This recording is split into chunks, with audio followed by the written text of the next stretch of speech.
ஆச்சி பாதாம் ட்ரிங்க். ஆச்சி பாதாம் ட்ரிங்க் ஒன்னு வாங்கினா ஒன்னு ஃப்ரீ.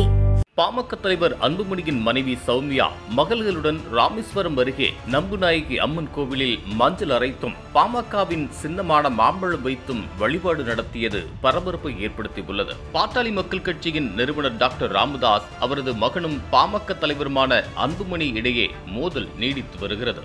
அன்புமணி அவரது மனைவி சௌமியா ஆகியோர் மீது கடும் விமர்சனங்களையும் குற்றச்சாட்டுகளையும் கூறி வருகிறார் டாக்டர் ராமதாஸ். மேலும் 2024ஆம் ஆண்டு மக்களவை தேர்தலின் போது அதிமுகவுடன் தாம் கூட்டணி பேச்சுவார்த்தை நடத்தி முடித்த நிலையில் பாஜகவுடன் பேச்சுவார்த்தை நடத்தி திண்டிவனம் தைலாபுரம் தோட்டத்தில் அப்போது தமிழக பாஜக தலைவராக இருந்த அண்ணாமலைக்கு தடபுடலாக விருந்து வைத்தவர்கள்தான் அன்புமணியும் சௌமியாவும். பாஜகவுடன் கூட்டணி பேச்சுவார்த்தையை நடத்தி முடித்தவர் சௌமியா என்றும் ராமதாஸ் குற்றம் சாட்டியிருந்தார்.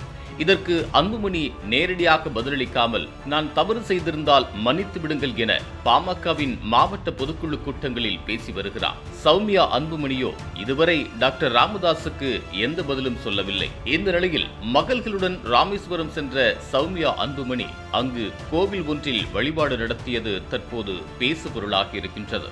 ராமேஸ்வரம் அருகே தனுஷ்கோடி செல்லும் சாலையில் புதுரோடு பகுதியில் அமைந்துள்ளது பிரசித்தி பெற்ற நம்புநாயகி அம்மன் திருக்கோவில்.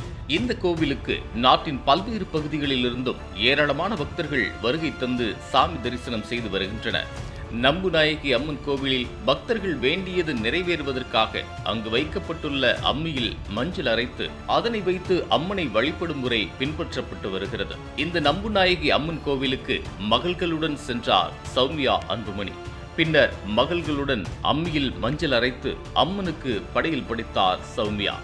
அத்துடன் அம்மன் சன்னதியில் பாமகவின் சின்னமான மாம்பழங்களையும் சேர்த்து வைத்து சௌமியா அன்புமணி பூஜை செய்ததுதான் தற்போது பரபரப்பை ஏற்படுத்தியுள்ளது. பாமகவின் தலைவர் பதவியிலிருந்து அன்புமணியை நீக்கிவிட்டதாக ராமதாஸ் அறிவித்தார். அன்புமணியின் பதவிக்காலம் முடிந்துவிட்டது என்றும் ராமதாஸ் கூறியுள்ளார். ஆனால் பாமகவின் தலைவராக 2026ஆம் ஆண்டு வரை நீடிக்க தமக்கு தேர்தல் ஆணையம் கடிதம் வழங்கியிருக்கின்றது என்கின்றார் அன்புமணி.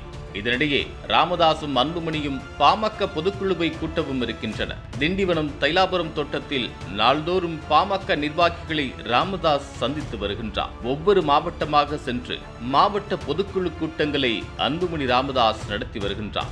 இதனால் பாமக பிளவுபடும் சூழ்நிலை உருவாகியுள்ளது. பாமகவின் 80% நிர்வாகிகள் அன்புமணி பக்கம் இருக்கின்றனர். இந்த பின்னணியில் பாமக கட்சியும் பாமகவின் சின்னமான மாம்பழ சின்னமும் அன்புமணிக்கே கிடைக்க வேண்டும் என்பதற்காக சௌமியா மாம்பழத்தை அம்மன் சன்னதியில் வைத்து பூஜை செய்தாரா என்ற கேள்வியும் விவாதமும் நடைபெற்று வருகிறது.